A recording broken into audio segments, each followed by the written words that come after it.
Hello, my name is Angel Lovelace and I'm from Memphis, Tennessee. First, I would like to start by saying thank you to the team at the Comeback Champion Summit for putting this platform together for you and I both to come, to share, to learn, to be uplifted, inspired, and empowered. I am so grateful to each and every one of you. God bless you and God keep you. My topic of discussion today is from rejected to accepted. By the looks of myself, I'm sure you guys could get a good glimpse at I've had quite a bit of experience seeing that I am an MOC woman, that's masculine of center woman. And I've had one heck of a journey in this thing we call life. So I just want to share some tips, some ideas, my a little bit of my story with you guys and how I came over. I want to start with this quote, which is the premise of anything that you will encounter in life.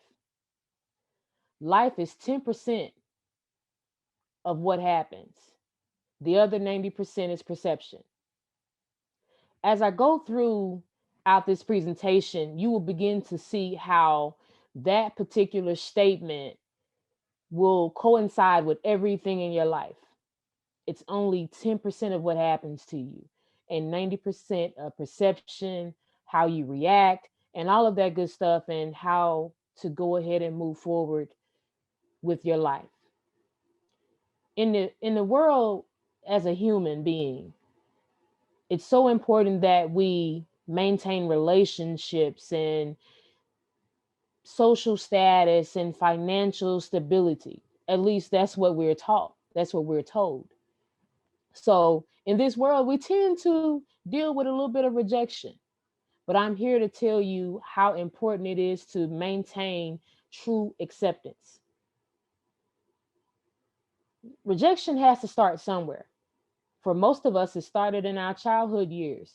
And if not dealt with properly, I can say for myself that no, I didn't process rejection as a kid, the way that I should have, because I was never taught. But now that I know better, we're supposed to do what? Do better. I've learned a few tips, so I'm here to pass those tips on to you. What are some examples of early childhood rejection? Mother not being there, or should I say abandonment from a mom, abandonment from a dad, not making your favorite sports team, being different, quote unquote, being different, not looking like everyone else, your skin complexion, anything can cause you or anyone else to be rejected. For me, I was rejected in a lot of places, a lot of family rejection, segregated families. My mom wasn't there, my dad wasn't there. So for me, rejection began to spiral out of control because, like I said in the beginning, I never processed it the way that I should have as a kid. I grew up in church, and as I got older and I grew in church, I wanted to be a minister or a preacher, and my I was rejected from the preacher. He wouldn't allow me to preach because of who I am, or I was so young, or whatever his reason was. It doesn't really matter. What really matters is how I processed it. And that's what I'm here to tell you guys today. Processing is key. Perception is key.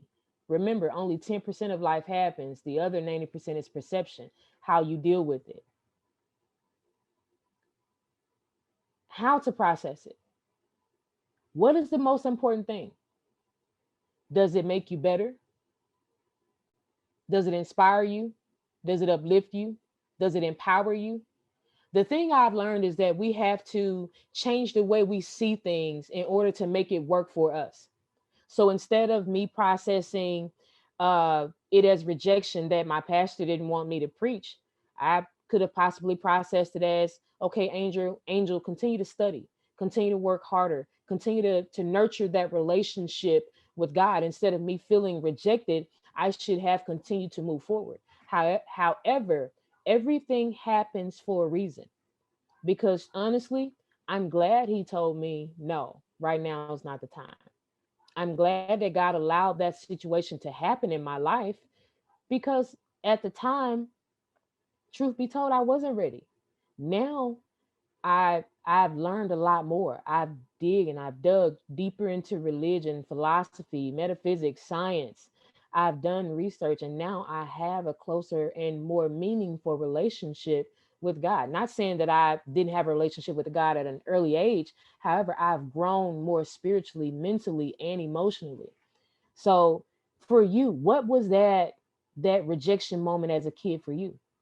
Because here's the thing as well, as rejection begins to take place as a kid, if not processed properly, it will begin to spill over into every aspect of your life, in every relationship, on your job, in your finances. Yes, you can actually reject abundance. You can reject financial stability if rejection is not processed in a way that it's beneficial to you as a kid. So with that being said, some key points I would like to point out is to make the situation work for you. If you're processing through something, and we have to do this continuously. If you're trying to process something and or you just experience a form of rejection, process it to make it work. I'm talking about process it to make it uplift you, process it to make you work harder, process it to make you more inspired, to be a better you at the end of the day, because it's not about the person doing the rejecting. It's about you as a person. It's about you being more, doing more, having more, being more of who God created you to be. Another thing I also would like to recommend is forgiveness. That this is for those more personal situations, like if your father or your mother abandoned you, or even if you're, the situation like I had with my pastor. What situation can you relate this to? So another thing is forgiveness. Forgiveness opens you up and frees you from that situation. And when I tell you forgiveness is so real, and forgiveness allows you to move the block that blocked your blessing in the first place, that blocked you moving forward, that blocked you from creating that relationship, blocked you from getting that job, blocked your finances. Forgiveness. A lot of people say, I forgave you, I forgave you, I forgive you, I forgive you. A lot of people throw that around so loosely, but by the looks of it, we can tell that people don't do a whole lot of forgiving.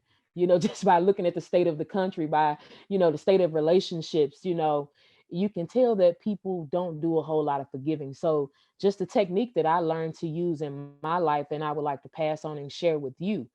Um, I began uh, writing out I wrote out a letter to everybody who I felt had rejected me, even my mom, my dad, ex, significant other, my pastor. I wrote out letters, and it started with, I forgive you for.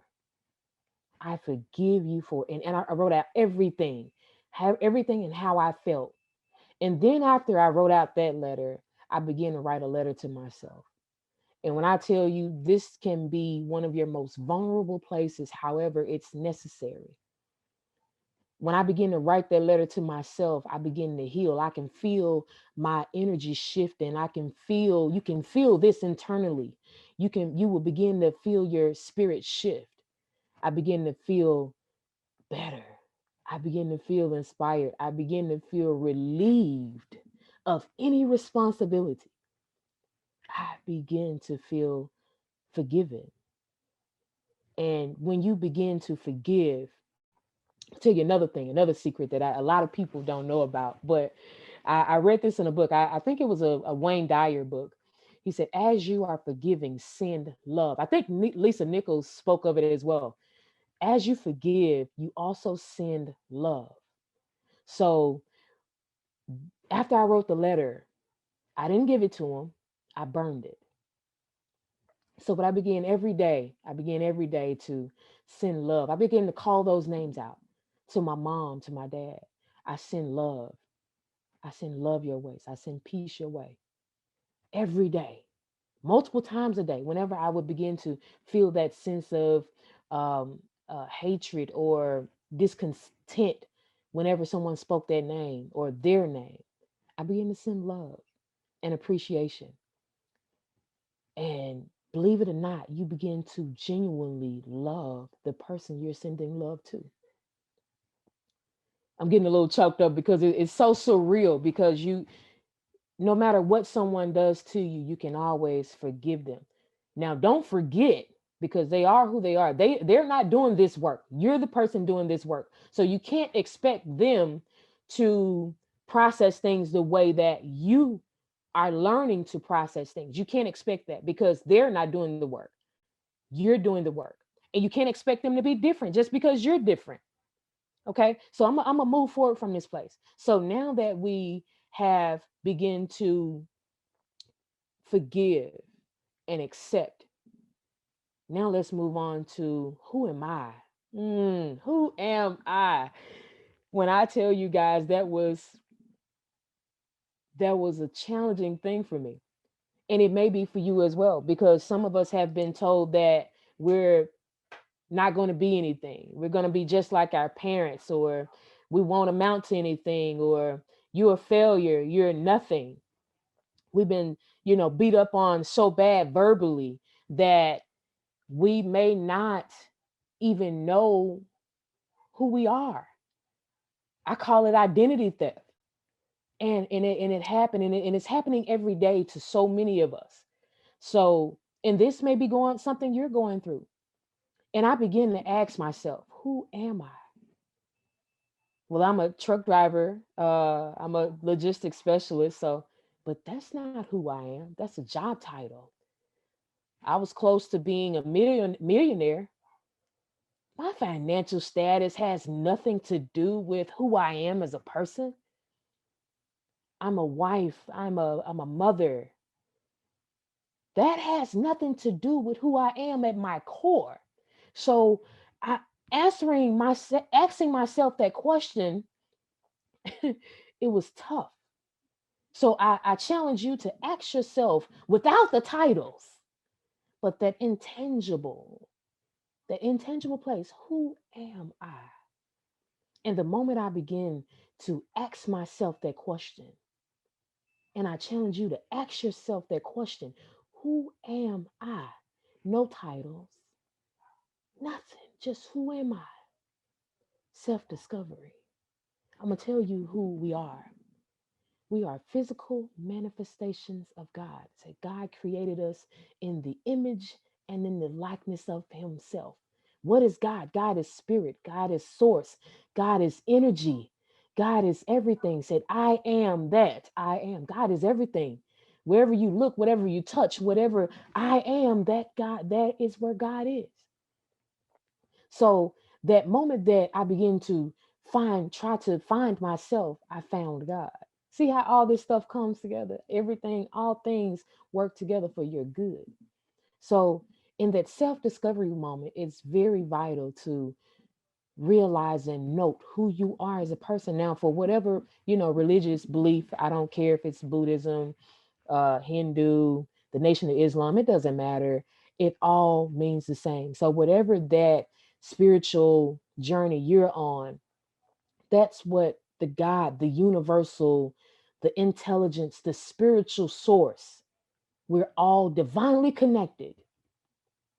And at the end of the day, it's important for us to get to know that person. It's important to get to know who that is within us.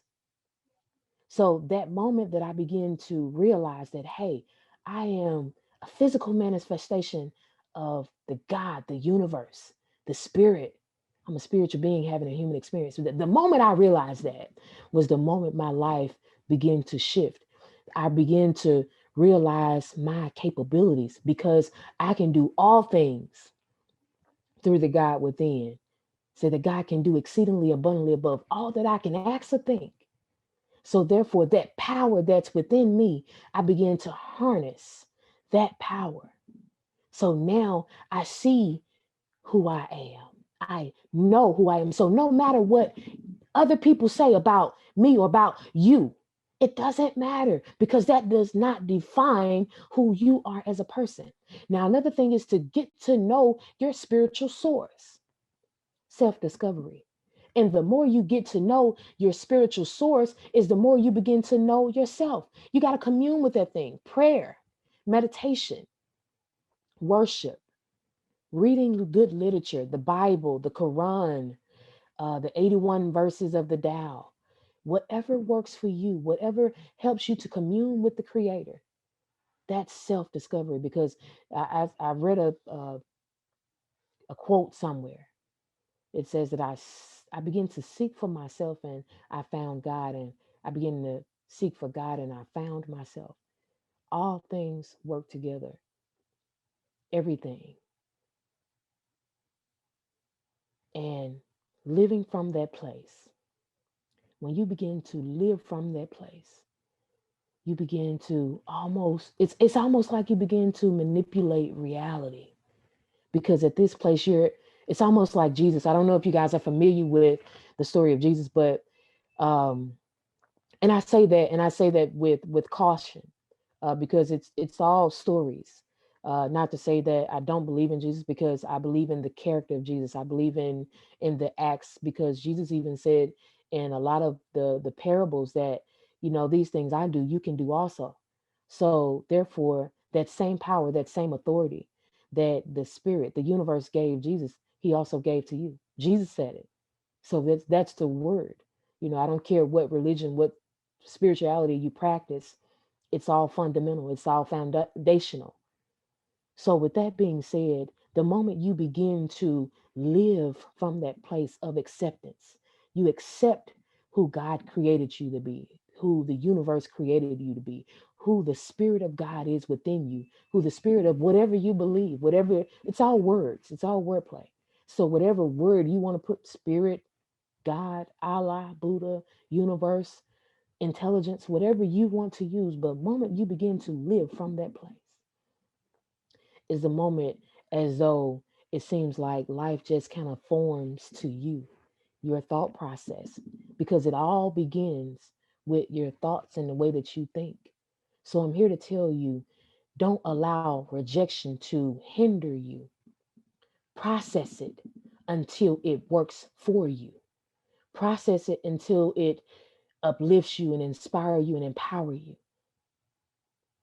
That's my time. You guys can follow me on Facebook. I am Angel Lovelace. God bless you. God keep you.